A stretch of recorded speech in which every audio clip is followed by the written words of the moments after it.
Welcome to Talking the Secret Doctrine. My name is Dr. Don Franklin Shepard, and today we will be continuing with stanza 2 in the first volume of the Secret Doctrine on pages 57 to 59. We are using the verbatim edition published by Theosophical University Press, located out at Pasadena, California. I want to begin with Sloka 3, and I want to read it so that we can examine what is going on in the Secret Doctrine with the Immaculate White Disk, the dull black ground, and the central point a little more closely. H.P. Blavatsky writes, "The hour had not yet struck. The ray had not yet flashed into the germ. The Matri Padma, Mother Lotus, had not yet swollen." So the hour had not yet struck. So we know we're dealing with the third logos when we get the central point blasting out of the dull black ground, and we can say that time exists because we can measure the speed and the distance of the central point against the backdrop of the dull black ground. Now the ray had not yet flashed into the germ. That is, the central point is the germ in the mundane egg, which enlightens Paramatman as the seventh layer of the mundane egg with the divine thought. The Matri Padma, in this case, had not yet swollen. We can think of her as the second logos, as Mula Prakriti.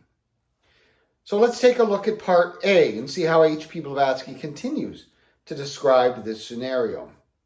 She writes, "The ray of the ever darkness becomes, as it is united and emitted, a ray of effulgent light or life, and flashes into the germ, the point in the mundane egg represented by matter in its abstract sense." So the ray of ever darkness is the central point moving through the dull black ground. The ray is dark in the second logos. It becomes a ray of effulgent light of life when it breaks through the dull black ground, and we see it as the central point, a sphere of light. It flashes into the germ, that is the third logos, then enlightens Paramatman with the divine thought. The divine thought is now inside the mundane egg in a reflected way, and the mundane egg in the seventh layer of Paramatman is matter, but it's matter in its abstract sense. As we already discussed, Arupa is the higher three layers of the mundane egg, and Rupa is the lower four layers of the mundane egg. She continues, "But the term point must not be understood as applying to any particular point in space, for a germ exists in the center of every atom, and these collectively form the germ. Or rather, as no atom can be made visible to our physical eye, the collectivity of these, if the term can be applied to something which is boundless and infinite, forms the noumenon of eternal and indestructible matter." Well, here H.P. Blavatsky is talking about the collection of central suns forming the great central sun. We have the great central sun on the seventh layer of the mundane egg, but it's a collection of central suns stretching across time and space. Let us now go ahead and take a look at part B.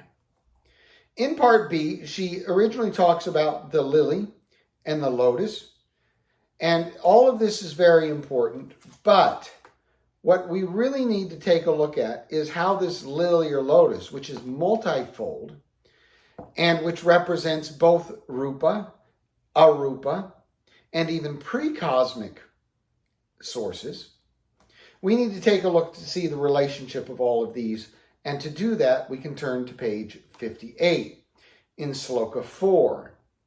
H.P. Blavatsky writes, "The primordial substance had not yet passed out of its pre-cosmic latency into differentiated objectivity." So here we have primordial substance being the second logos, Mula Prakriti. It hasn't passed out of its pre-cosmic latency, That is, we're still dealing with the first, second, and third logos. We're not dealing with the mundane egg yet. The mundane egg is dealing with cosmic activity. So primordial substance is pre-cosmic latency, differentiated objectivity, or even become the, to man so far, invisible protyle of silence. But as the hour strikes and it becomes receptive of the phohatic impress of the divine thought, the logos, or the male aspect of the anima munda, alaya, its heart opens. So let's look at that. Once again, we have the hour striking. We're dealing with the third logos.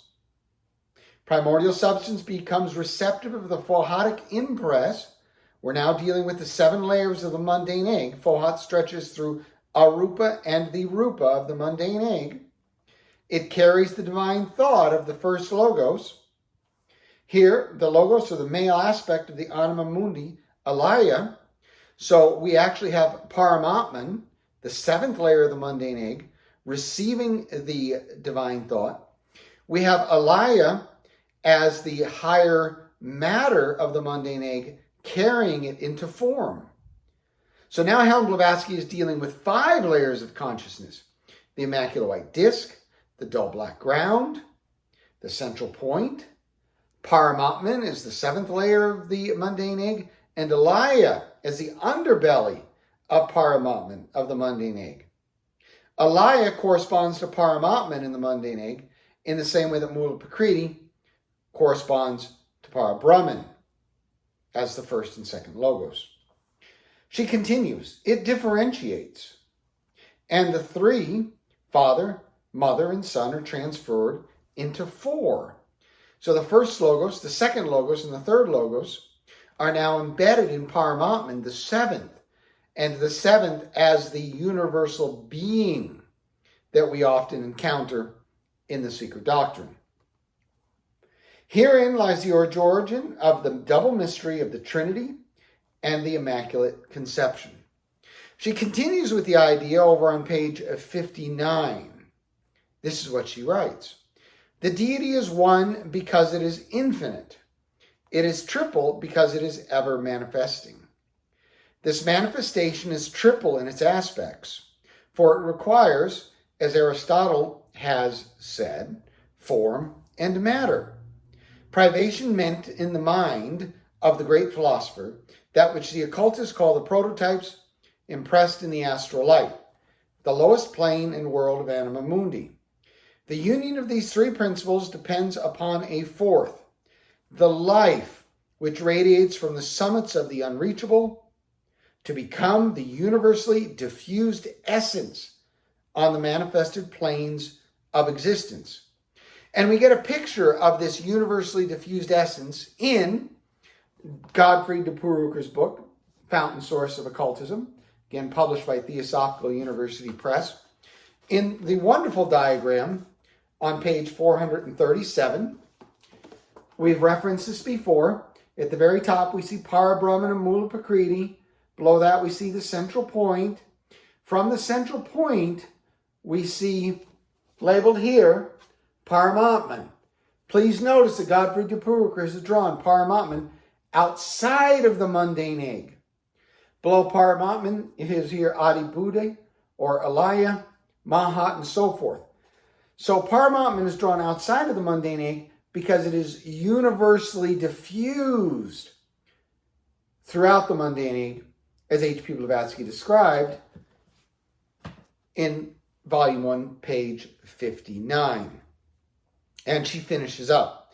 And this quaternary, Father, Mother, Son, is a unity, and a quaternary is a living manifestation.